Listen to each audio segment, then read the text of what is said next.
Hola, bienvenidos a mi canal de YouTube. Estoy muy pero muy contenta de estar otro video más aquí con ustedes, chicos. Y este tema, el día de hoy que vamos a estar tocando, es un tema bien interesante, muy particular, porque vamos a abordar diferentes historias de algunas personas que sabían demasiadas cosas o que trataron de ayudar a la humanidad o a las comunidades en cierto momento, y pues algunas personas con intereses ahí en conflicto pues no les convenía tanto, por lo cual terminaron desviviéndolos.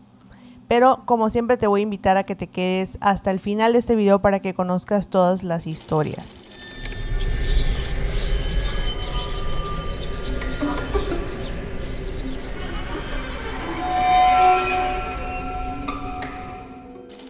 Como siempre te invito a que te suscribas a este canal de YouTube y dejes tu likecito para poder llegar a más personas. También te voy a estar dejando mis redes sociales como siempre para que me vayas a seguir por allá.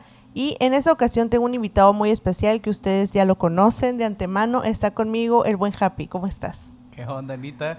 Un saludo a toda la comunidad de los Ananakis. Un gusto estar de nuevo aquí contigo. Y primero, más que nada, antes de comenzar, de saludar y todo el rollo, esto es presuntamente, ¿no? O sea, las cosas pasaron presuntamente, porque no vaya a ser que de repente salga algo por ahí, ¿no? Salga algo por ahí, ¿no? Pero sí, es presuntamente. Sí, casi siempre, a ver, hay algunas cosas que sí se pueden llegar como que a comprobar por las versiones oficiales de la policía y todo esto, pero en su mayoría este tipo de casos, que a lo mejor para los que ya vieron el título del video y todo, pues hoy vamos a estar hablando de las personas que sabían demasiadas cosas o que trataron de ayudar en algunos contextos ahí sociales que ahorita vamos a contar. Pero es cierto eso, hay algunas cosas que se empiezan a mezclar entre teorías, versiones no oficiales, y la misma policía también embarra de repente ahí, más aquí en México, ¿no? Eso se da casi todos los días. Sí, porque aquí sí se van a ver temas de agencias gubernamentales que no le reportan a nadie. Sí. Gente que de repente acepta sobres manilas con sobornos. Sí. Entonces sí lo vamos a dejar como presuntamente, pero sí es un tema que la verdad a todos en general nos hace ponernos nuestros gorritos de aluminio, de qué habrá pasado, si estará vivo, no estará vivo, o está en las Bahamas. se cambió el nombre. Sí, hay muchas personas que, por ejemplo, en México tienen este tipo de historia, ¿no? Uh-huh. Como por ejemplo Jacobo Greenberg, creo que es uno de los más populares, con precisamente de esa área, ¿no? De las conspiraciones, de realmente si lo habrán desvivido, si lo tiene la CIA, si se fue, no sé, Beto, a Suiza, una cosa así, a vivir, no sé, o si simplemente pues ya está en el otro plano, ¿no? Porque esa también es una muy fuerte. Sí, está caducado. Muchas veces alrededor, más que nada, de ese tema de Jacobo, sí hay bastantes teorías al mismo tiempo, e inclusive también hay otras teorías de famosos que igual rozan en la parte de Jacobo, uh-huh. Que en los cuales pues, no se sabe en realidad qué pasó, que inclusive sus familias pagaron investigadores privados, pagaron inclusive a policías retirados para investigar y ver qué podían averiguar, y pues simplemente nunca hubo algo claro que dijeran, oye, pues sabes que si esta persona se fue, esta persona está encarcelada, porque también recordemos que no solo en América, sino también en gran parte del globo muchas personas desaparecieron, pero que en realidad estuvieron pues obviamente no caducados, sino en la cárcel. Ajá. De hecho, pues un caso muy práctico pues es el caso de Nelson Mandela. Ah, sí, sí. Que de ahí surge el efecto Mandela, que todo el mundo decía, no, pues ya lo caducaron. Es verdad. Pero al final del día, pues no, simplemente estaba en la cárcel, o sea, y estaba ahí guardadillo, y ya pues hasta que hubo todo este movimiento, pues sale a la luz, se convierte en la figura que es Nelson Mandela. Pero te digo, ahora sí que una opción más de qué pudo haber pasado con esas personas que estás a punto de mencionar. Sí, y sobre todo, yo creo que lo más rico de todos estos temas, pues siempre va a ser el misterio y qué pasó y no sé qué. Es algo que, por lo cual lo hace muy interesante, pues, ¿no? Tanto de escuchar como de investigar. Pero precisamente dentro de toda el aura esta de las personas y lo que estaban haciendo al momento de sus desapariciones, hay industrias que tú y yo sabemos que son muy fuertes muy fuertes en el sentido de que pues tienen muchos intereses en común, se van conectando con diferentes cabezas muy importantes, tanto dentro de la política, con personas que pues tienen mucho valor adquisitivo por ahí. Y estas personas muchas veces buscan nada más como el bien común, ¿sabes? O sea, como aportar algo positivo a la sociedad, algo que sea en pro a la salud en muchas ocasiones, como por ejemplo es el caso de Frank Suárez. Este personaje es muy interesante porque yo creo que casi el 50% de las mamás mexicanas lo conoce. Sí. De que yo veo los videos de Frank Suárez en YouTube, yo sé esto y que si combinas este alimento con te vas a curar de tal cosa o te va a ir mejor o que es para depurar, ¿no? Claro. Y básicamente lo que Frank Suárez estaba como investigando, lo que estaba transmitiendo a través de muchos libros y todo, porque era un sujeto muy movido en esta área, pues es básicamente el poder del metabolismo, ¿no? Así lo menciona él, que es un libro muy famoso que tiene, que básicamente es como tú puedes entender tu metabolismo por medio del alimento y el ejercicio. Entonces, cuando tú entiendes el metabolismo, pues ya te hace mucho más fácil combatir enfermedades que pues básicamente son a largo plazo, ¿no? Pero es como los pininos para que tú puedas iniciar una vida más saludable. Sí. ¿Y qué pasó? Bueno, ¿qué pasó con todo este señor, no?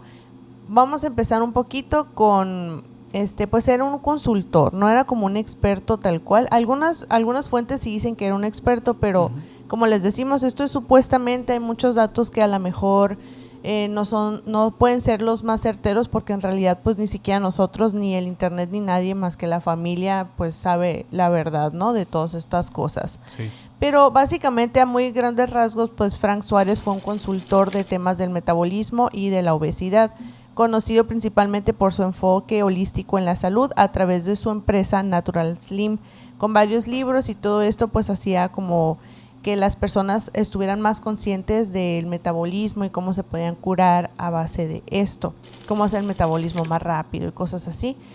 Sus métodos pues combinaban la nutrición, el manejo del estrés, eso es muy importante, el uso de los suplementos naturales que iba a ayudar a las personas a bajar de peso y a mejorar su salud metabólica sin recurrir a los fármacos. Y aquí es donde la cosa empieza a ponerse bien turbia, porque, a ver, tú y yo sabemos que la industria farmacéutica es un monstruo gigantesco, y de ahí se derivan muchas teorías que si la misma industria nos enferma cada vez más a nosotros con los mismos medicamentos que nos dan, que son las sustancias, que el agua, que esto, que el otro. O sea, es como un círculo vicioso de cosas que pueden ir pasando, obviamente, para enriquecer los bolsillos de nada más unos cuantos. Claro. Pero algo que se me hace muy, muy curioso es que todavía existan personas que no crean que la teoría de la industria farmacéutica sea verdad.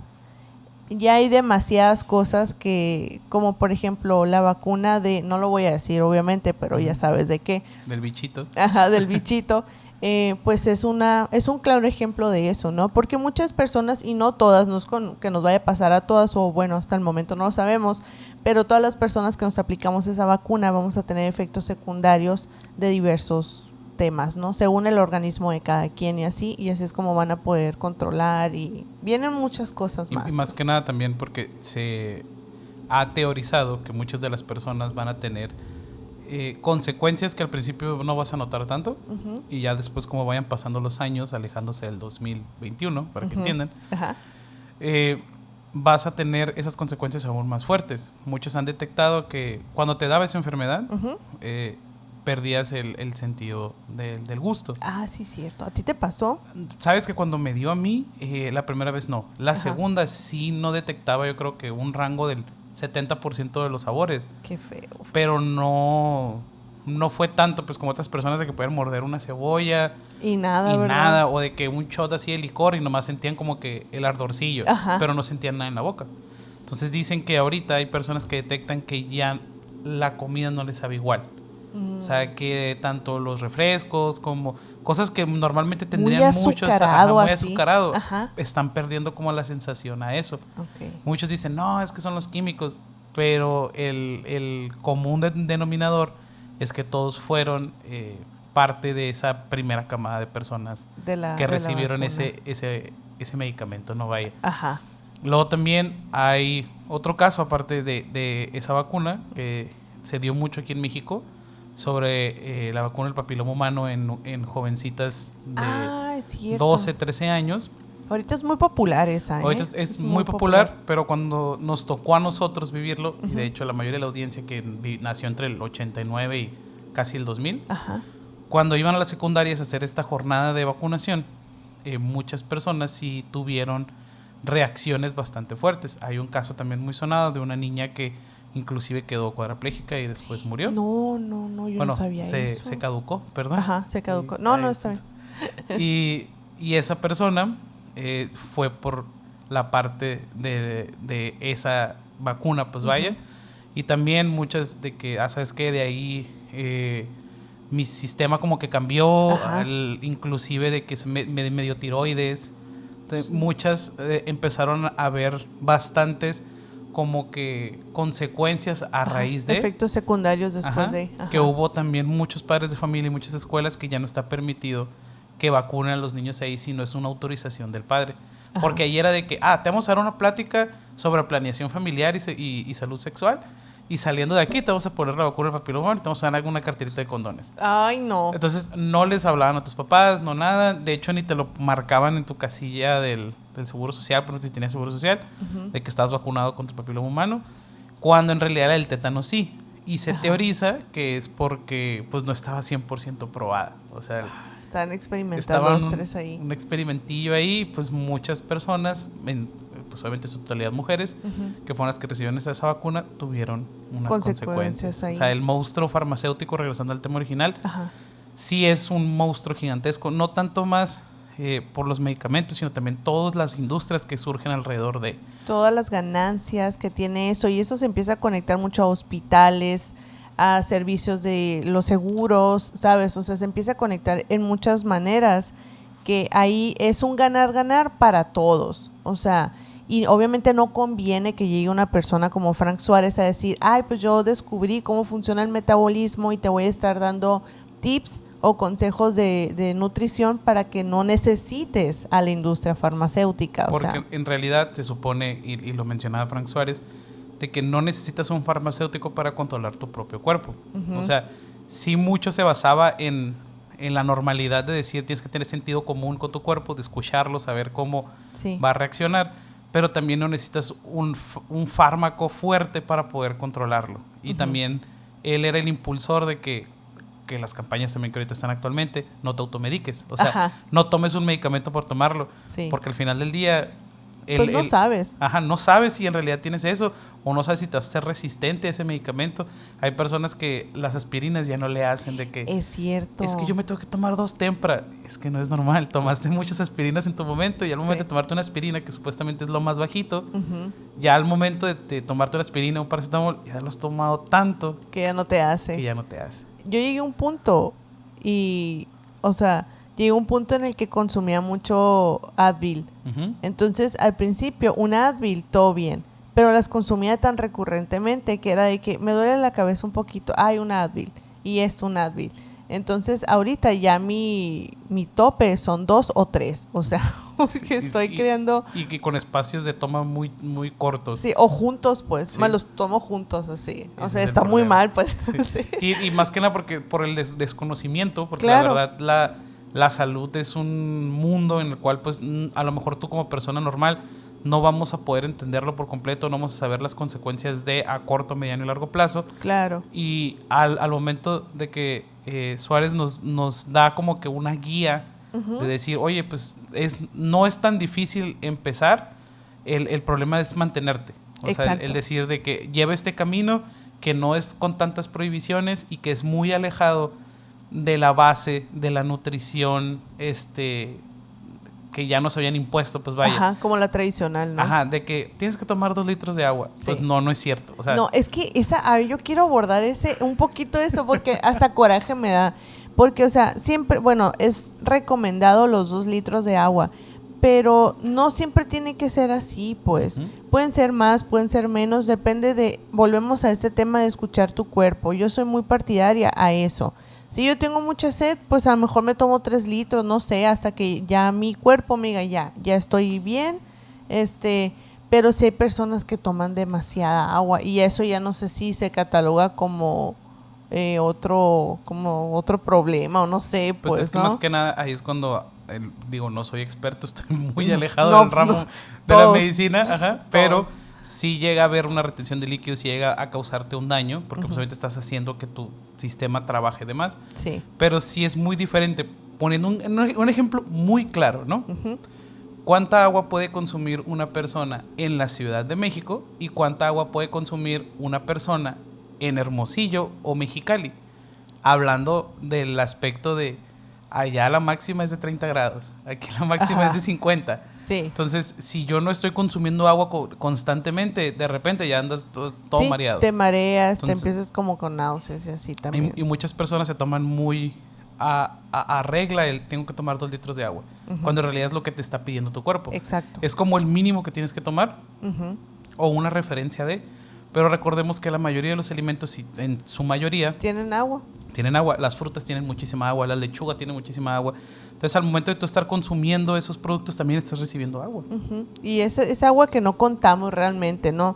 O sea, porque no sabemos en sí qué tanta cantidad de agua tengo una fresa, tengo una lechuga y así, pero justo eso, el escuchar al cuerpo, yo creo que es una de las cosas más importantes que actualmente podemos hacer.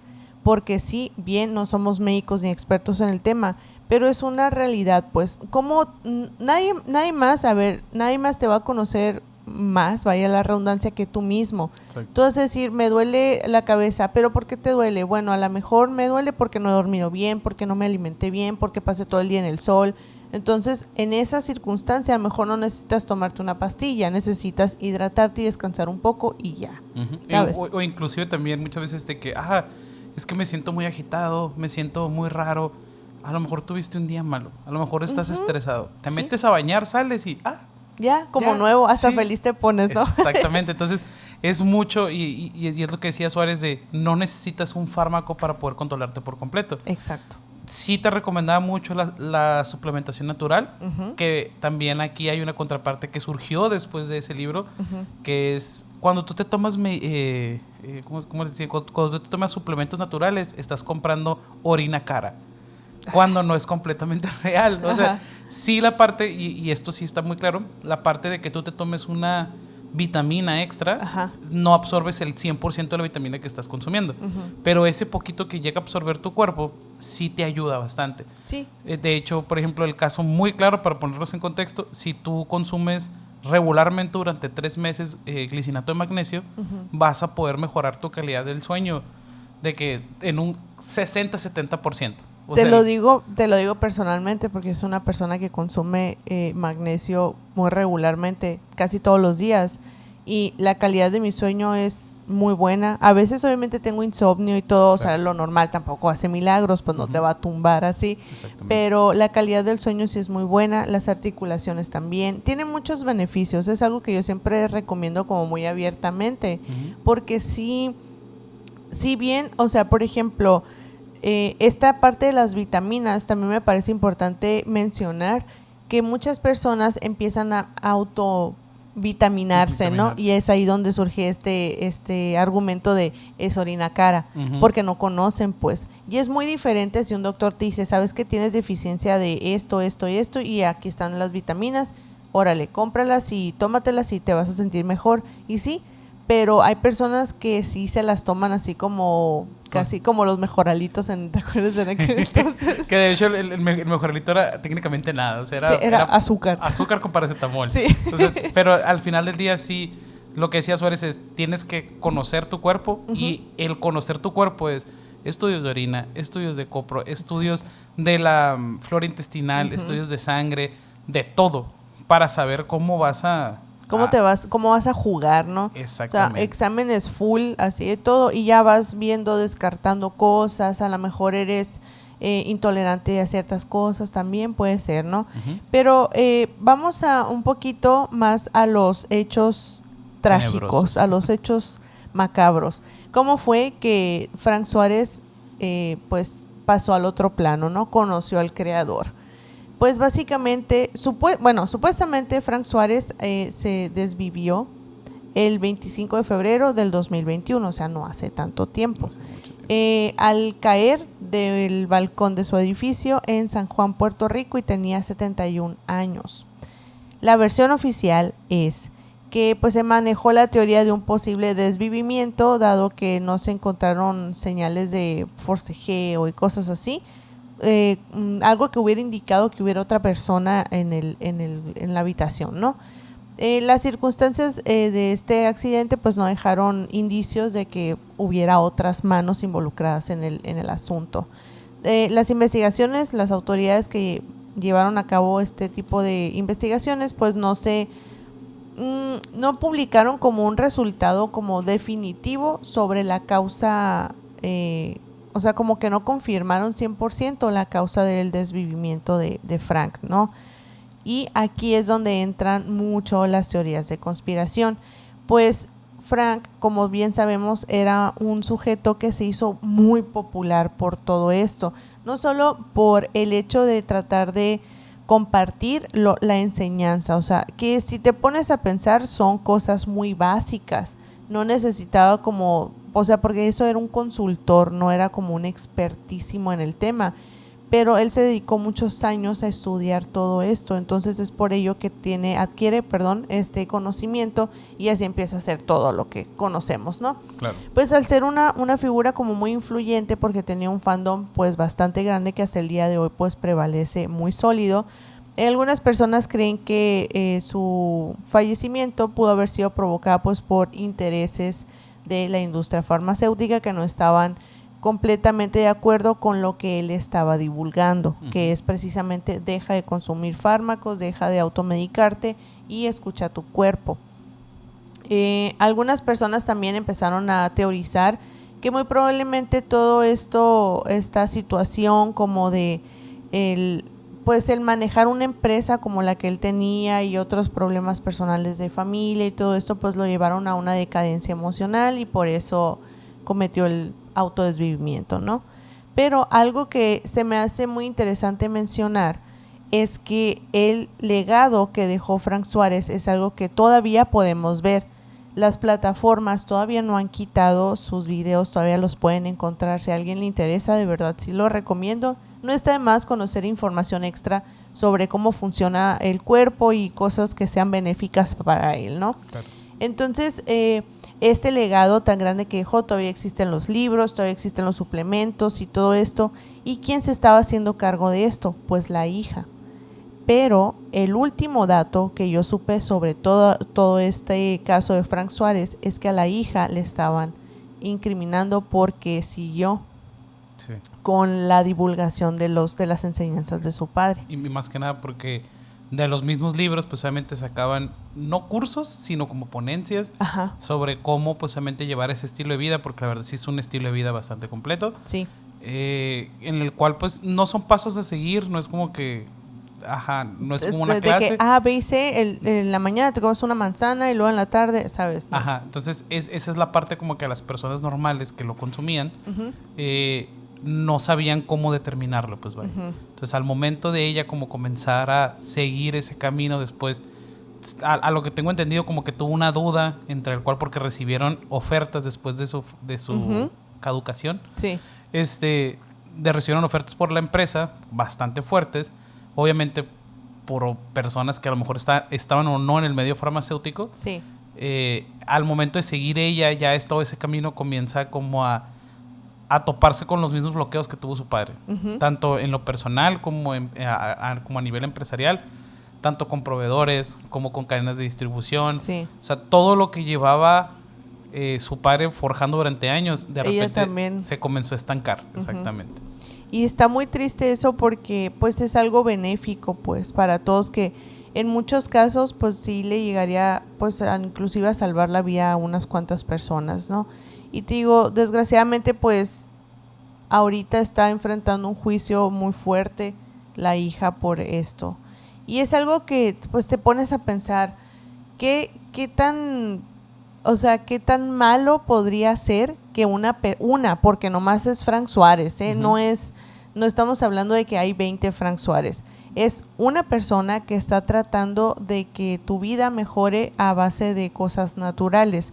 Pero ¿qué es lo que pasa aquí? Que hay muchas personas alrededor del mundo que ya no están de acuerdo con muchas de las estipulaciones de la industria farmacéutica y están buscando pues nuevas corrientes. De ahí se desglosa muchísimo todo lo de la homeopatía y todas esas cosas, ¿no? Entonces hay más personas. Antes yo creo que era un poquito más controlar a las masas en ese sentido, pero conforme fueron pasando los años, las personas se fueron dando cuenta también.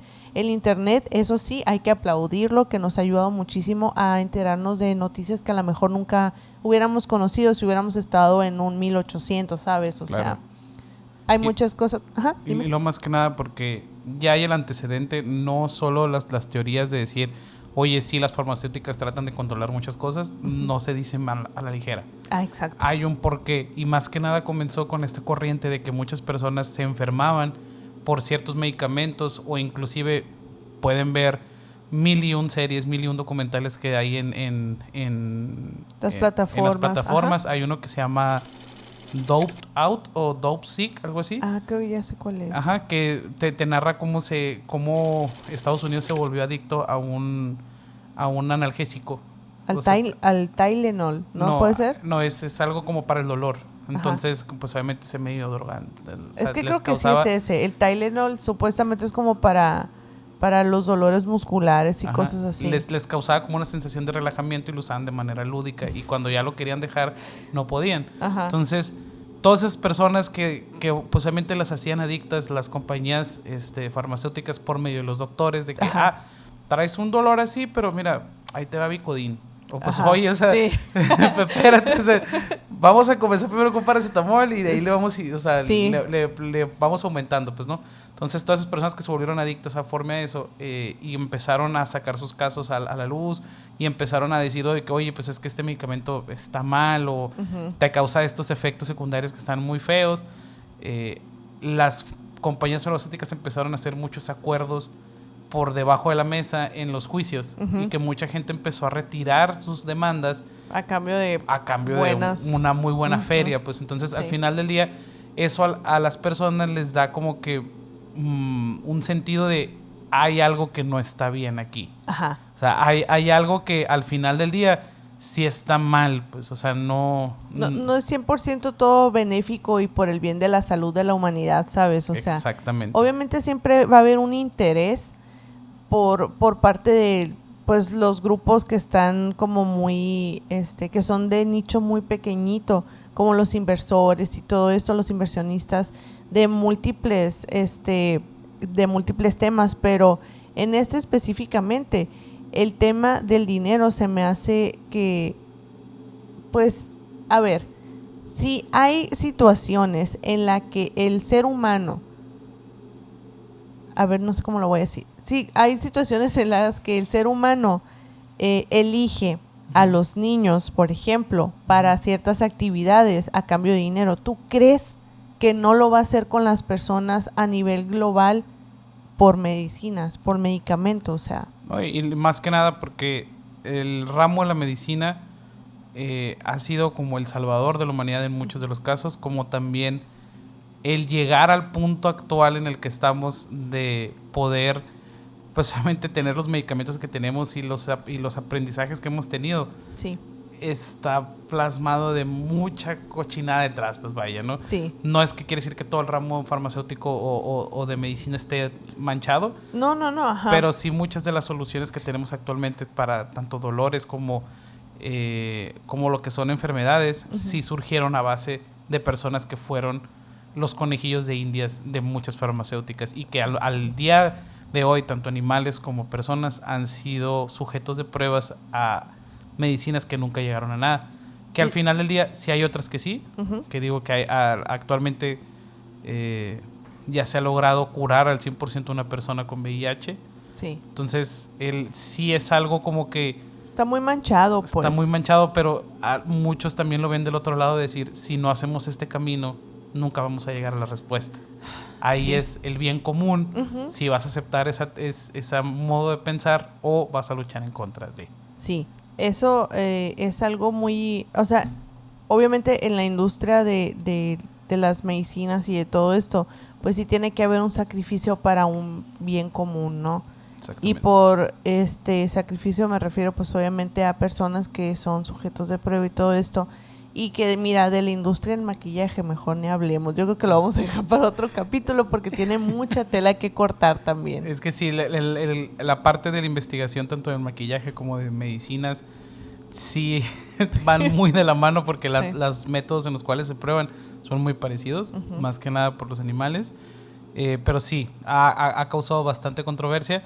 Y también con la parte, y lo vamos a ver muy repetitivamente en este episodio con los demás casos, la forma en la cual Suárez caduca está descrita como por la CIA, inclusive se ha filtrado un manual del experto asesino por parte de la CIA, del Buró de Investigación, que una de las maneras más fáciles de poder caducar a alguien sin dejar muchos rastros y sin, pues obviamente hacer como que algo malo. El folclore, ¿no? Como que algo malo pasó, es cayendo desde una altura de más de 5 pisos. Entonces, muchos de los casos que vamos a ver hoy fueron víctimas de ese como misticismo de que si fue una autocaducación o si los caducaron a ellos. Sí. Entonces sí está muy marcado de que los policías cuando ya ven un caso así de que se tiró de un balcón, pues es como que bueno, pues ya se aventó él. Entonces le dan carpetazo. Sí. Y por eso es, o sea, mundialmente es de las maneras más fáciles en las cuales pues tú puedes hacer que una persona deje su código postal. Es el caso de Jimmy Hoffa. Sí. Bueno, Jimmy Hoffa, que de hecho hay muchas referencias en tanto series como en caricaturas y todo, de que, mira, este es el mapa para encontrar a Jimmy Hoffa, o de que abren algo y sale un esqueleto y de que, ¿será Jimmy Hoffa? O sea, y había mucho misticismo detrás de eso, pero después lo empezaron a ridiculizar bastante porque pues era un caso que fue bastante sonado. Pero pues, ¿quién era Jimmy Hoffa? Bueno, para empezar aquí hay dos vertientes. Número 1, Jimmy Hoffa el malvado, y número 2, el Jimmy Hoffa el inteligente y sensato trabajador. O sea, entonces aquí depende de qué corriente ideológica tú lo quieras tomar. Sí. Jimmy Hoffa pues obviamente era, para darles un pequeño contexto, en Estados Unidos las uniones sindicales o los sindicatos son tan importantes como la junta directiva de la empresa. Obviamente en muchos rubros ya no se acepta como que los sindicatos, porque pues obviamente te hacen a fuerzas cumplir un contrato colectivo, a fuerzas cumplir ciertos requisitos. Y muchos de los trabajadores, más que nada los godines, no contamos con un sindicato. Pero sí los trabajadores, pues obviamente obreros, de que están en una maquila, que están en los astilleros haciendo barcos o cosas así, que pues obviamente ellos sí corren un riesgo mucho más grande, que el riesgo más grande de un godín, que es quedarse encerrado en el baño, caerse, pegarse con el escritorio. Sí. A la larga sí, a lo mejor síndrome del túnel carpiano o cosas así, pero pues no es lo mismo de que estés trabajando con acero y de que te pueda caer algo encima, o sea, con el martillo. Trabajos forzados. Trabajos forzados, y más que nada porque en Estados Unidos pues hubo un repunte de la industria, pues vaya, que después la sacaron de ahí y la mandaron a otros países, pero pues primero comenzó ahí. En 1958, Jimmy Hoffa ascendió de rango y se convirtió en el presidente de Team Testers, sindicato laboral más grande de Estados Unidos. O sea, en general, ¿no? El más importante. El más importante, porque estaba metido en muchos ramos, entre ellos el automotriz. Muchos de los contratos que tuvieron, pues obviamente fueron a base de corrupciones, pues vaya, de sobornos, tanto de que, oye, deja como por debajo del agua estas irregularidades que tengo y yo pues sí sigo trabajando. Oye, ¿sabes qué? No quieres pagarles tanto, yo me hago de la vista gorda como sindicato, pero... Poquito de corrupción. Muchos dimes y diretes, y más que nada porque como el sindicato siempre está en medio entre la industria, el gobierno y en medio del sindicato, pues ellos podían conseguir, oye, ¿sabes qué? Con este senador yo te consigo que te aprueben la construcción de tu maquila aquí. Ay, es que se da mucho ese puesto para poder agarrar de todos lados. Exactamente. Y de hecho por ello fue víctima de persecución de las autoridades federales, a las que logró evadir hasta 1964. Cuando fue enviado a prisión por una serie de delitos en los que se encontraba pues manipulación del jurado, que pues, obviamente cuando ya llegaban las demandas o que ya llegaban las personas como a llegar a que los vieran o que se viera el caso, pues obviamente manipulaban al jurado. Recordemos que ya un jurado es elegido al azar por los miembros votantes, y en los cuales ellos pueden determinar la decisión del juez de que si es inocente o culpable. Es mucho más extenso este tema, pero pues está muy complicado y no es en la plataforma. Entonces, sí, no el jurado se supone que lo eligen secretamente, pero alguien tiene que enviar esas cartas, alguien tiene que decir estos. Entonces, y al momento de presentarlos, las dos partes pueden elegir de que yo quiero jurado 7. No, pues yo apruebo también el jurado 7. Yo quiero jurado 23. Yo también apruebo el jurado 23. Y ya se saben sus nombres. Entonces, al día siguiente ya estaban ahí los miembros del sindicato de que, oye, fíjate, sabemos que trabajas en tal maquila. Si quieres mantener tu trabajo y ganarte $1,000, pues tienes que decir que es inocente. Entonces, ese tipo de crímenes, de acciones se le culpaban, pues, obviamente, a Jimmy Hoffa, ¿no? Fue puesto en libertad en 1971 con la condición de que se mantuviera alejado de las actividades sindicales. Él ya no podía estar en ningún sindicato, vetado, ya no podía, vetado completamente, como lo que le pasó, por ejemplo, al Lobo de Wall Street, que cuando salió de la cárcel de que no puedes pisar así de que nada. Inclusive también es otra película que se llama Hermanos de Guerra, que ellos licitaban para el gobierno de Estados Unidos y en la compra y venta de armas, y no podían, los castigaron de que no licitando porque cometieron fraude por millones. No podían licitar hasta el 2021. O sea, ahorita ya estos vatos pueden seguir, y en este caso fue lo mismo, pero sí ya de por vida. El 30 de julio de 1975, Hoffa fue a un restaurante en los suburbios de Detroit, Chicago. Para lo que se cree, era una reunión de funcionarios del sindicato de Teamsters, y nunca se le volvió a ver. Aquí en esta parte del sindicato se veía que a lo mejor estaban llamando entre las teorías, que Jimmy Hoffa estaba como que buscando la opción de una mega huelga, o sea, de que se parara toda la industria, más que nada en Detroit, que era una de las partes donde los derechos sindicales estaban muy atropellados por la corrupción que habían ellos mismos causado. Pero también, por otra parte, se teoriza de que, pues, obviamente, como al estar involucrados entre el crimen organizado que había en Detroit, y aparte también toda la corrupción que había entre gobierno y sindicato, él sabía demasiado. Entonces, él sabía nombres, él sabía fechas, él sabía cuentas bancarias, él sabía nombres, todo en general, y aparte también los edificios que habían construido, toda la industria que operaba en base a esos sobornos. Él sabía santo y seña de qué es lo que estaba pasando. Y al momento de llegar a esa nueva reunión sindical, pues obviamente desapareció, pero desapareció nivel, no se sabe con quién estuvo en la junta, no se sabe quién estaba en ese restaurante. Tanto personal del restaurante no saben qué pasó, simplemente lo vieron salir y ya no volvió a aparecer. Nunca hubo una amenaza, nunca hubo nada a su familia, no se entregó nada, porque nunca se supo qué fue de Jimmy Hoffa. Una desaparición muy limpia, así. Casi como si se lo hubiera tragado la tierra, ¿no? Exactamente, y muchos dicen que pues obviamente se lo llevaron a otra parte para poder esconderlo, porque se supone que lo iban a tratar de como que salvar del crimen organizado y del gobierno, y otros que pero pues nunca apareció. Y otros que pues simplemente le hicieron unos pies de cemento y lo arrojaron al río. Entonces, ahí el problema de que muchas de las personas, se puso una recompensa bastante grande.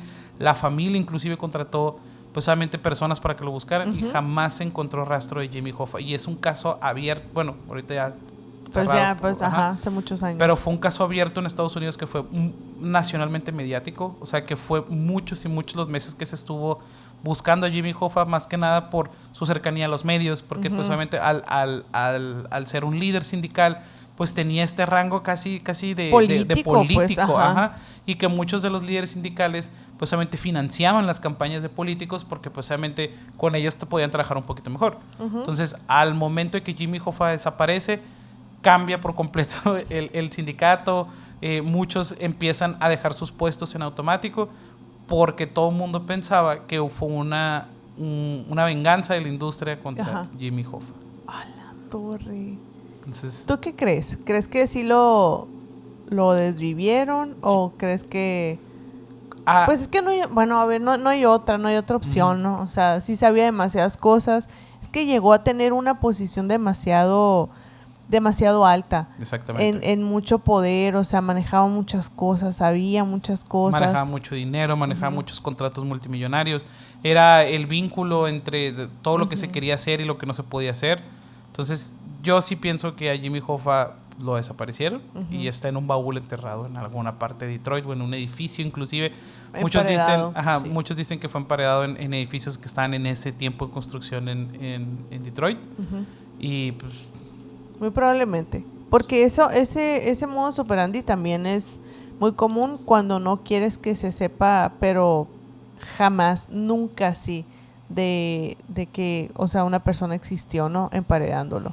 Y hay una creencia ahorita, o sea, no tiene nada que ver con esto, ¿no? Pero me llegó el dato al tema, que hay una creencia que antes, hace muchos años, cuando estaban construyendo edificaciones, tenían que poner a alguien emparedado, para que el edificio pues aguantara sus añitos ahí. Sí, de hecho es una creencia, no sé si nomás de México, porque siento que lo he escuchado más aquí. Sí, yo también, pero si alguno de ustedes chicos que se encuentran en otros países, también es como muy popular esa creencia de emparedar a alguien para que el edificio aguante, pues déjenlo aquí en los comentarios. Porque sí creo que es una creencia como que muy regional.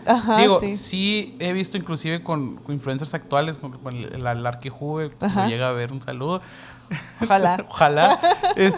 Pero sí que le echan pesitos, o sea, que le echan monedas y todo a la mezcla para que esté fuerte, ¿no? Sí. Pero sí hay otras, y más que nada ya es un inside joke así de la cultura mexicana de que no, pues vamos a tener que echar el chalán. Sí. O sea, para que amarre la mezcla. Sí. Entonces es una broma que a lo mejor y sí se llegó a aplicar y que de hecho sí la parte de emparedar a personas para caducarlos sí es muy natural y más que nada en ese contexto de Detroit. Sí. Era muy fácil de que las personas terminaran en edificios, terminaran en casas. Por accidentes.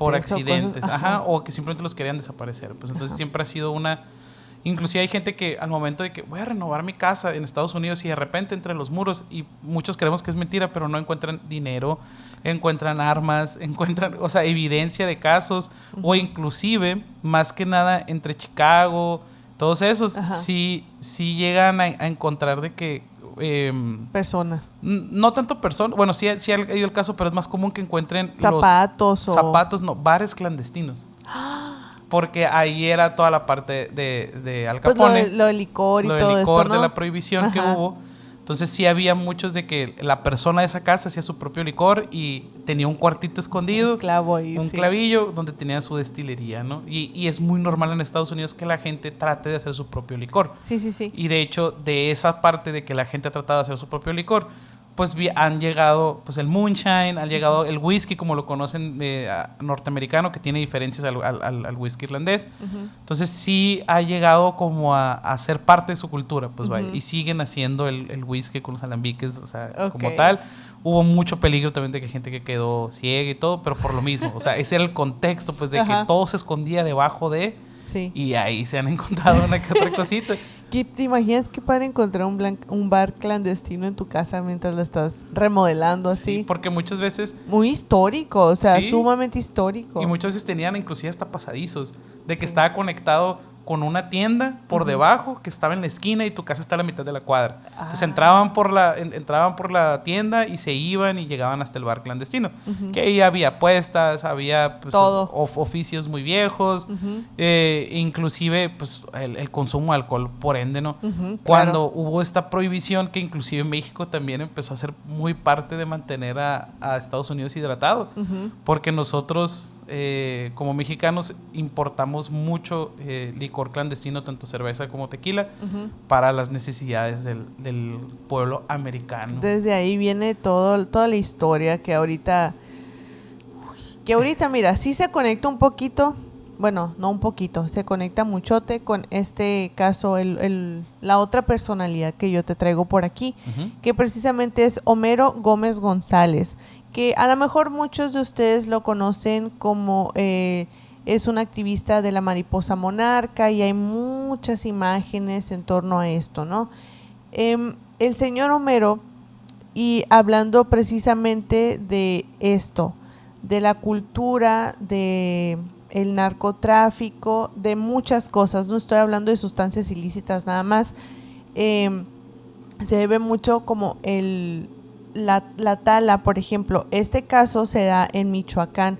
Actualmente Michoacán es uno de los estados más calientes que tenemos aquí en el país. Yo diría que de los top 3. Sí. Si no estoy equivocado, a lo que he visto en estadísticas, está muy alto en el top de los estados más inseguros, tanto como personas de alto perfil como ciudadanos normales, ¿no? Uh-huh. Es que ahorita el peligro ya está literalmente en todos lados, y a mí me gustaría dar un poquito de contexto antes de meternos a hablar más sobre el señor Homero, que hizo una labor sumamente bonita y sí falleció por su causa, ¿no? Sí. Es algo muy triste, honestamente es algo que sí me pudo como pues enterarme un poco más, ¿no? Ya lo conocía, pero no como que tan a profundidad, y sí me pudo mucho como la causa de... Lo más que nada, así. Porque creo que fue un personaje que mucha gente vio en la tele, que mucha gente vio en los noticieros, que mucha gente vio cápsulas de él, porque pues si no lo recuerdas muy así vívidamente... Aquí igual vamos a poner imágenes de todas las personalidades que estamos hablando para que refresque la memoria. Para que refresque la memoria. Es el señor que llegó a salir en las noticias no una, sino varias veces, cubierto de mariposas monarca, y que te decía todo el camino de que mira, es que estas mariposas vienen desde el norte y se vienen exclusivamente aquí por las condiciones que hay, por el tipo de árboles que hay, llegan y o sea, descansan aquí para seguir su proceso. Entonces, muchos de las clases que nos dieron a nosotros venía también con información de él y de todas las organizaciones que ayudaban a conservarlos. Al principio pues era más que nada que no las mates tú, pues, ¿no? O sea, que no las dañes. Sí. Porque era un sitio turístico. Ya después, al momento de energizarse su activismo, sí era de que no tales los árboles. O sea, primero era no tires basura. O sea, no dañes, ven, visita, qué padre, te cuesta 80 pesos la entrada. Sí. Pero ya al final sí se tornó un tema bastante turbio, y que pues obviamente era por los intereses de muchísimas personas. Sí, y sobre todo que ahí, en ese tema de los intereses de otro tipo de personas, pues obviamente están los que son, bueno, los narcos, pues, ¿no? Que, ojo, los narcos no nada más se dedican a las sustancias ilícitas, como ahorita lo estaba diciendo, sino que también precisamente eso que estás diciendo, la tala ilegal de los árboles. Ese tema no nada más está aquí en México, sino que también se da mucho en el Amazonas. Sí. Mucho. Hay muchos casos de personas que se dedican a la tala ilegal de los árboles. Para fines, ustedes vayan a saber, igual pues los animales que son muy exóticos en el mercado negro, muchas cosas. Es un cochinero eso del, pues de como el narco en general, ¿no? La parte de los cárteles que participan en este tipo de actividades que a lo mejor no tienen nada que ver con la trata, no tienen nada que ver con sustancias ilícitas, sino que al final del día es porque hay dinero ahí. Exactamente. Y muchas veces no solo es la tala para explotar y vender la madera y agarrar dinero, no. Muchos de los casos estos también que surgieron tanto en esa zona como también surgieron en Cancún, como también surgieron en Tulum, como surgieron en el Amazonas, es porque al final del día, si no hay nada que proteger ahí, se puede vender. Exactamente. Se puede hacer hoteles, se puede hacer fraccionamientos. Entonces, al final del día es un negocio redituable para demasiadas personas, tanto los que quieren invertir, como los que van a construir, como los que los van a vender y como los que forzaron a que ese terreno fuera vendible. Exactamente. Y fíjate que traspolando un poquito a todo esto de los árboles y todo esto, también actualmente en Michoacán están batallando mucho con la cuestión de los aguacates, de las hectáreas que pues producen aguacates. Hace no mucho me tocó ir precisamente a trabajar aquellas tierras que son muy bonitas. Cuando yo llegué ahí me dijeron, ¿sabes qué? Vas a pasar por retenes que no son oficiales. Vas a tener que mostrar tu identificación, quitarte el cubrebocas porque era un tiempo, pues ya saben ustedes de qué, tienes que mostrar y responder todo lo que te pregunten. ¿A qué vienes? ¿Con quién vienes? ¿Con esto? ¿Con esto? Iba con una empresa muy importante que es de las principales distribuidoras de aguacate aquí en el país. Sí. Entonces, cuando paso ese retén, me doy cuenta de todo, o sea, todo el ecosistema que existe ahí y cómo están casi pendiendo así de un hilo muy delgadito. La maña, los empresarios, el gobierno, están así, en un hilo bien delgadito. Porque a donde uno se le ocurra que es más negocio quitar al empresario y hacerlo ellos y todo esto. Y ahorita quisiera que me platicaras un poquito más de eso porque sé que sabes ahí algunos datos. Pues cuando yo fui me dio mucho miedo por eso, porque dije, ¿en dónde me estoy metiendo? Y ya, cosas así, ¿no? Nunca pasó nada y así. Pues sí me bajaron un dron porque salió un sujeto de los árboles ahí del bosque, salió con un rifle a ver quién estaba volando un dron y yo con el control así de, no, por favor, no. Y yo nomás vengo a trabajar. No, esta meses sin intereses. No terminé de pagar, es cierto. Pero, o sea, fue una aventura muy, muy buena. Y a lo que voy con todo esto es que yo que tuve la oportunidad de conocer ese lugar y conocer a las personas que trabajan ahí, todo esto, son personas sumamente humildes, son personas obreras, son personas que buscan un futuro mejor para sus hijos. Hay personas que ya están muy grandes para estar trabajando en los campos y también hay personas muy chicas. Muy chicas, ajá. Exactamente. Y algo que se me hizo muy triste es que después de que yo regresé de ese viaje, algunos meses después me topé con la noticia por ahí en internet de que un grupo de personas con proyectiles habían entrado a uno de esos campos y habían desvivido a todos los jornaleros que estaban ahí. Sí, más que nada el tema de la apropiación inadecuada de los cultivos mexicanos no solo se da en el aguacate. Sí, claro. Es un caso mucho más sonado el del aguacate por el simple hecho de que el principal consumidor del aguacate es Estados Unidos. Exacto. Entonces, lo comentamos fuera de cámaras, que inclusive hubo un caso en el cual miembros de la maña quisieron precisamente sobornar a un aduanero de Estados Unidos para que les dejara pasar un cargamento que no necesariamente cumplía con las especificaciones que pide Estados Unidos. Ajá. No es ningún secreto, no solo en el ramo de la verdura, de nada. Si tú vas a querer pasar algo a Estados Unidos, tiene que cumplir con sus requisitos. Sí. Que digo, al final del día, pues si estás metiendo algo extra a mi país... Está bien. Tú puedes poner tus reglas, tus condiciones y es totalmente aceptable, pues. Exactamente. Entonces, si no cumplen cierto proceso de cómo se hizo el aguacate o el mango, o inclusive, no se vayan tan lejos, inclusive los diamantes que se utilizan, tienen que cumplir con ciertos procesos tanto en cómo se elaboró y la calidad que resultó de. Es decir, si el producto, en el caso de los diamantes, si el producto bruto se clasifica como diamantes de sangre, que son diamantes que vienen de territorios de conflicto, que a lo mejor precisamente se extrajo con técnicamente personas que estaban trabajando no pues a forzadas, vaya. Pues de ahí viene el término, pues, ¿no? O sea, básicamente. Pues obviamente esos diamantes no pueden entrar legalmente. Okay. Hay gente que sí los pasa, pero pues bueno, es otro tema. En el caso también de los aguacates sí se empezó a hacer esas mismas regulaciones. De decir, oye, tiene que tener mínimo esta medida o mínimo este gen. Cosas que pues obviamente que sean cultivados con pesticidas que no sean pues obviamente dañinos para el ser humano. Sí, te piden como ciertas especificaciones de ¿cómo se llaman? Lo acabas de decir ahorita. De origen. Sí, no, con lo que los fumigan, pues. Con pesticidas. Tienen que ser orgánicos y que no tengan tantas cosas y así. Es muy diferente aquí. Que aquí, más que nada, cuando llega la producción de aguacate a nuestras tiendas, pues obviamente ese aguacate, si tú lo ves, no es el mismo que tú ves en el anuncio. Tú dices, qué raro, porque el otro se ve más grandecillo. Sí. Y a mí me está dando un aguacate de tamaño de una ciruela. Pues es que es lo que se queda.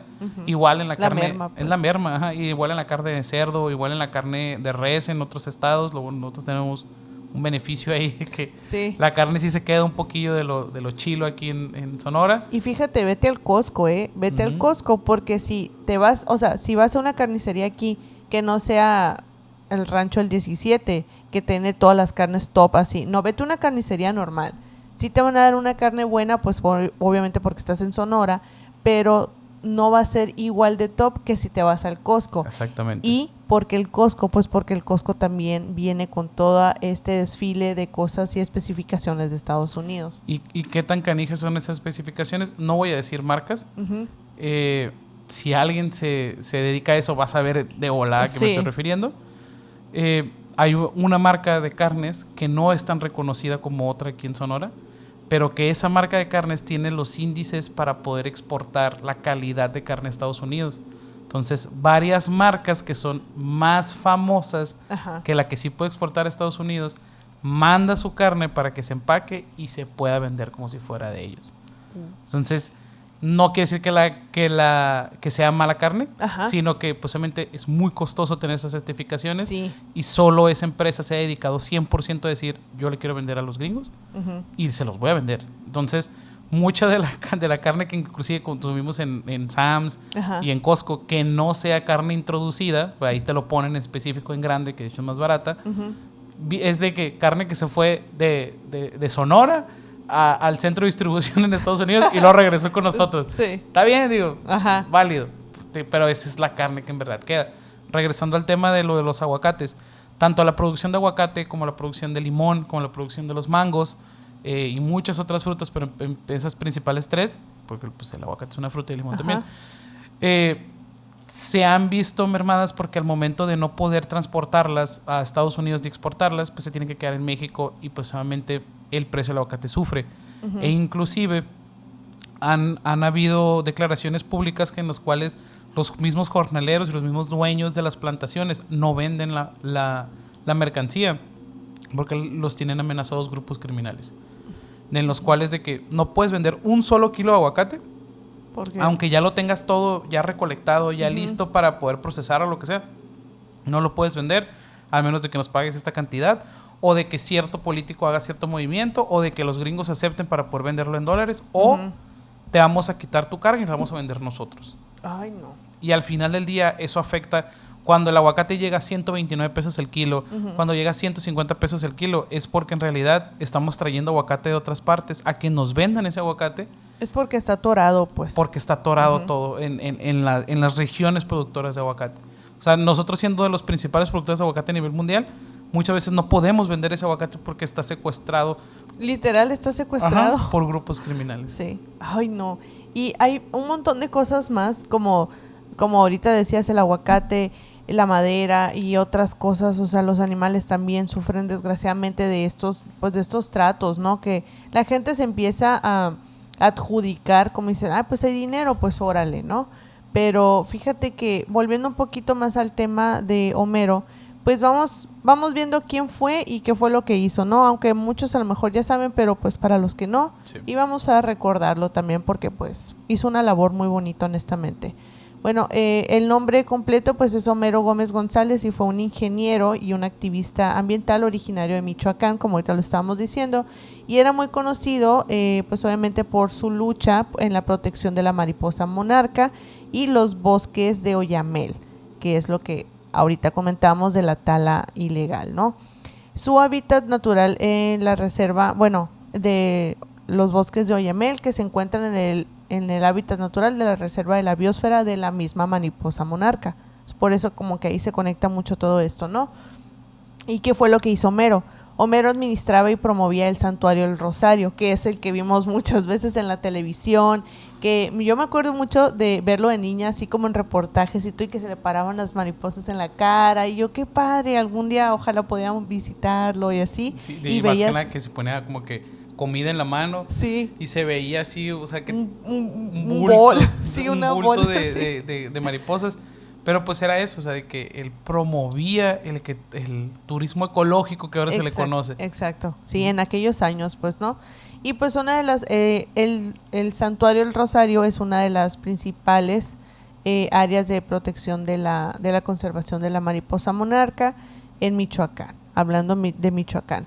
Su trabajo pues se concentraba en proteger los bosques del mismo estado, y muchas veces pues ya ahí es donde entra esta parte oscura de la tala ilegal, y pues que buscaban explotar la manera estas personas de manera ilícita, ¿no? Obviamente cuando se metían a querer talar un árbol, pues le estaban dando en su Mauser al hábitat de la mariposa y todo esto. Que inclusive hubo ya reportes a lo último de la vida de él, que ya en la zona no había tanta mariposa monarca, que se iban a otros estados, que inclusive me acuerdo mucho de una noticia, si llego a encontrar el video te lo paso también, donde en la carretera se veían muchas mariposas ya precisamente buscando otro lugar, pues, o muertas porque no llegaban, no había donde descansar. Entonces al final del día sí se vio, ya en los últimos años se vio muy afectado, muy afectado. Y bueno, este señor, pues cómo fue que dejó este mundo, ¿no? El 13 de enero del año 2020, Homero fue reportado pues como desaparecido. Se le vio por última vez en el municipio de Ocampo, en Michoacán, después de haber participado en un evento público, y por evento público me refiero a los tradicionales bailes de los pueblos, ¿no? Sí. Ahí tenía como ciertas cosas. Era un señor sumamente popular y se le invitaba a muchos tipos de eventos y convivía con mucha gente, muchos políticos, mucho así.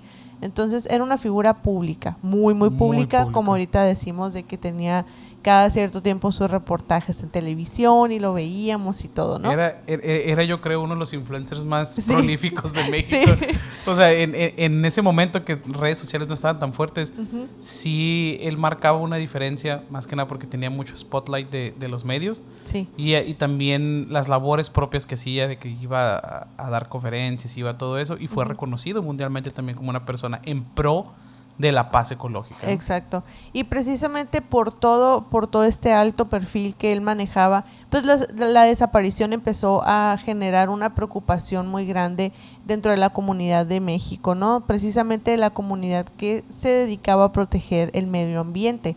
Pues México, desgraciadamente, al igual que algunos países de la TAM, es muy conocido por los altos índices de desaparición de activistas, llámese de la índole que ustedes quieran, ya sea el medio ambiente, reporteros, de todo.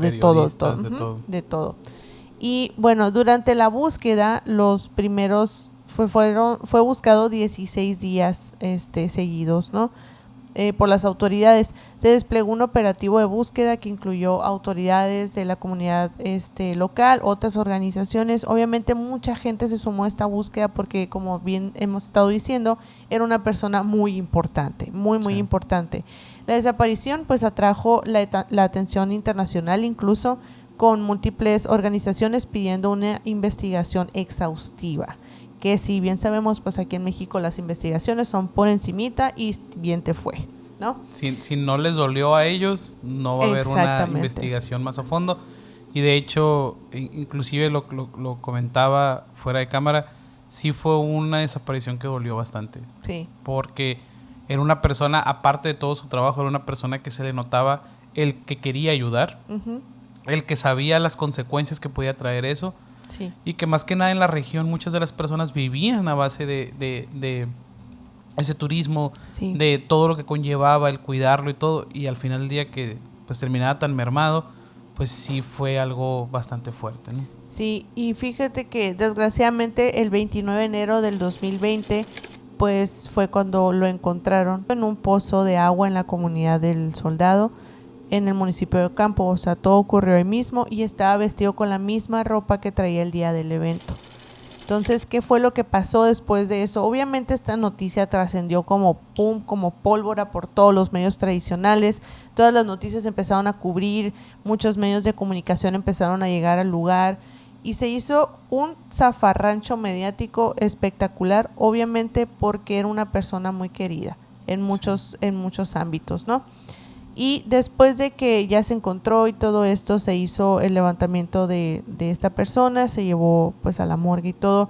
La autopsia, ¿qué fue lo que reveló? ¿Qué fue lo que causó el desvivimiento de Homero? Pues las autoridades que realizaron la autopsia revelaron que la causa del desvivimiento había sido por sofoco, por sumersión. Pues lo que significa que en el agua, sí, ahí. No me molesta mucho no poder decir, tengo que idear así. Bueno, pues sin embargo, el informe también había mostrado como signos de golpes con objetos en la cabeza, lo cual indicaba pues que había sufrido golpes en la cabeza antes de ser puesto en el agua, ¿no? Y más que nada, muchas de las versiones que se dieron rápido fue de que él, por ir fuera de las fiestas, que cayó accidentalmente dentro del pozo. Fue una de las primeras teorías que se dio, pero ya después, al ver el tipo de golpes que no eran, que no correspondían a una caída en un pozo, pues vaya, de que pues te puedes caer, te puedes golpear en el transcurso, pero pues eran golpes con objetos contundentes en diferentes ángulos, en diferentes formas, que al final del día pues eso fue lo que terminó también pues caducándolo. Sí. Y en este caso pues vemos cómo las autoridades de primera instancia siempre quieren meter mano con el tema de, ¿sabes qué? Vamos a decir que es un accidente, y si la gente es suficientemente tonta y no va a investigar, pues se lo van a comer con pan y van a decir que sí, todo bien y ya, fin del caso. Pero para su desgracia hay, como este caso, hay muchos en los que las personas no se quedan conformes y hacen el suficientemente ruido, como por ejemplo tenemos el caso de Devani también. Sí. Es un gran caso que tiene mucho esta es como similitud, sí, de que las autoridades siempre quieren poner mil pretextos antes de decir la verdad. Exactamente, sí. Y puede ser un corte. ¿Cuál es el que te queda a ti? Verás. Me queda Stanley Meyer y me queda el de el MK Ultra. Ok. Eso lo voy a pasar. Ya se hizo la hora, ¿verdad? 1:09. Ok.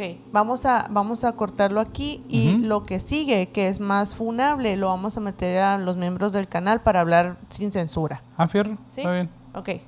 Bueno, nada más vamos a cerrar con este. Ahí voy. Y pues claramente, ahí va, 1, 2, 3. Y claramente pues este legado que dejó Mero, tanto de las personas que hemos estado hablando a lo largo de todo este video, pues en muchas ocasiones era más bien en todas las ocasiones era por el bien de ciertas comunidades y de todo lo que estuvimos platicando el día de hoy. Este último caso honestamente sí me hace sentir muy triste porque involucra muchas cosas que sí me mueven, como por ejemplo la naturaleza y obviamente una persona que estaba entregada 100% al activismo ambiental, y sobre todo cómo te das cuenta que las personas del crimen organizado cada vez van destruyendo más el país en diferentes ámbitos, ya sea ya sea con los aguacates, ya sea con otros desvivimientos de personas que a lo mejor son inocentes, con las sustancias. O sea, realmente eso es un cáncer social que no sabemos hasta cuándo va a dejar de existir o si algún día va a dejar de existir.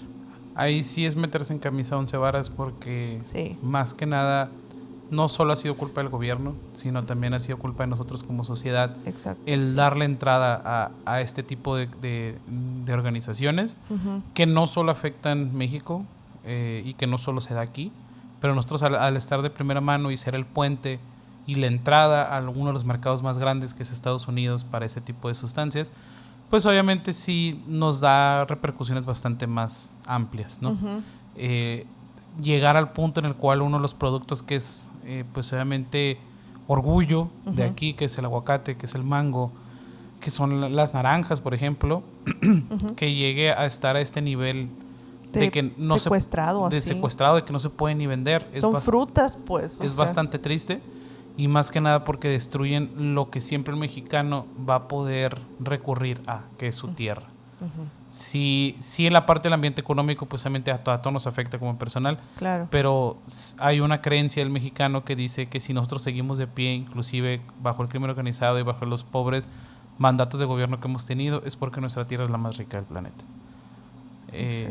El caso de este señor del entregar su vida a una causa que él no sabía si de la cual iba a poder vivir, porque seamos sinceros, o sea, él lo hacía por amor al arte. Ya después, pues obviamente sí se pudo mantener a su familia en un rango de nos vamos a morir de hambre y voy a hacer lo que me gusta. Sí. Entonces, que es también importante, digo, eso es un equilibrio bastante grande. Tener un final así, tener que que le frenaran todos sus esfuerzos de esa manera. Todo el trabajo detrás que tenía tantos todo el trabajo años. detrás, y que después de eso ya no ha habido una manera de cómo frenar en esa región todos esos casos, y que poco a poco ver desapareciendo hasta el punto en el cual la mariposa monarca ya no esté en Michoacán. Es algo mucho más triste todavía. Sí. Me quería ir de este capítulo un poco más feliz, pero creo que no va a poder ser posible. Es que sí, no, el caso ese nos pegó mucho por el nivel mediático, vaya. Sí, ajá, porque muchos de niños tuvimos la ilusión a lo mejor de, ay, yo quiero ir al santuario, no sé. Y cuando llegabas a ver, más que nada, yo creo que también nosotros, porque era muy difícil ver una mariposa monarca. Era muy complicado, Era ¿no? muy complicado. Yo me acuerdo que de niño primero vi una garza que una mariposa monarca, y yo creo que como si tomándolo un poquito más ya más ameno, ajá, como si fueran Pokémones. Yo siento que es más fácil ver una garza, que es sí, que, digo, por el mar y todo ese rollo, sí, que ver una mariposa monarca, porque pues obviamente no es la región. ajá, Yo me acuerdo que cuando la primera vez que vi una mariposa monarca, yo estaba en la primaria, y literalmente me acuerdo del momento en el cual estabas como que posada en un bebedero, y se hizo fila. O sea, todos era de que ve la mariposa y te quitas para que no se vaya, y todos de lejitos como niños. Así es. Y ya llegó una maestra y sí, como que la puso así de que como en un vasillo, ya para que la pudieran ver todos, y ya después se fue. Ajá. Pero te digo, para muchas personas es muy normal ver una mariposa monarca, o una mariposa en general. Para nosotros no tanto. Para nosotros no tanto. O sea, un mosquito sí, un grillo, ok. Una cachorra besucona, sí. Sí, pero una mariposa no. Entonces, el ver eso era muy impactante para nosotros, de que, pero ¿cómo? Y lo más de niños. Más de niños era de que, pero se lo van a comer, no le hacen daño, son mariposas. Sí. Y la importancia que le llamaba, el amor que les tenía, pues obviamente te llamaba la atención, claro, como niño. Sí, y quería ser como él y todo esto.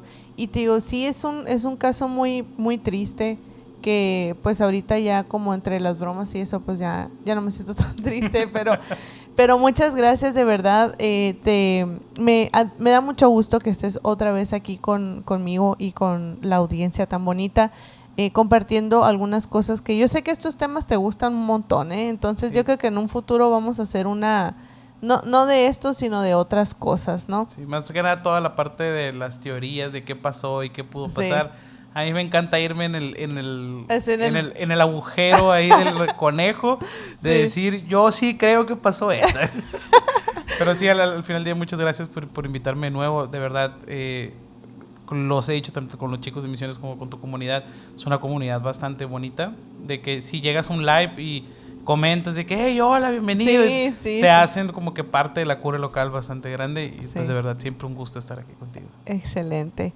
Oigan, chicos, y para los que se quedaron con muchas ganas de escuchar más historias de este tema, para los miembros del canal va a existir una parte especial donde vamos a hablar sin censura, ustedes ya saben. Si no te has unido todavía y si te interesa formar parte de esta bonita comunidad, te invito a que te unas a los miembros del canal. Puedes encontrar el botón aquí abajo de este video donde dice unirme. Ahí puedes seleccionar la categoría que tú gustes para que formes parte de este espacio tan bonito. Como siempre, te voy a estar dejando mis redes sociales por si me quieres ir a seguir por allá. ¿Nos recuerdas tus redes, porfa? Que al principio se nos fue. Sí, me pueden encontrar en redes sociales, más que nada en Instagram y Twitch como un tal Happy. Ahí pues en Twitch hacemos un poco de stream de vez en cuando entre amigos. Y pues en Instagram, pues mi Instagram personal, que también subo parte de mis proyectos de marketing digital, parte de proyectos de como 2 Happys para llevar, que es como un mini blog de comida, que más que nada es dónde ir a gastar tu dinero, no tanto como criticar la comida. Exacto, súper. Para que, pues la verdad, si esos 200 pesos los vas a gastar, gástalos en algo rico, ¿no? Así es. Entonces, si quieren ir a darse la vuelta, la verdad estaría encantado. Un gusto de nuevo estar con los Ananakis y contigo, Anita. Y pues nada, muchísimas gracias. Muchas gracias a ti nuevamente por traernos estas historias y por brindarnos tu tiempo. Pero como siempre, chicos, ahora sí nos vemos en el próximo video, y a los que se van, a los miembros del canal, también nos vemos por allá. Aliviánense que va a estar bien macizo.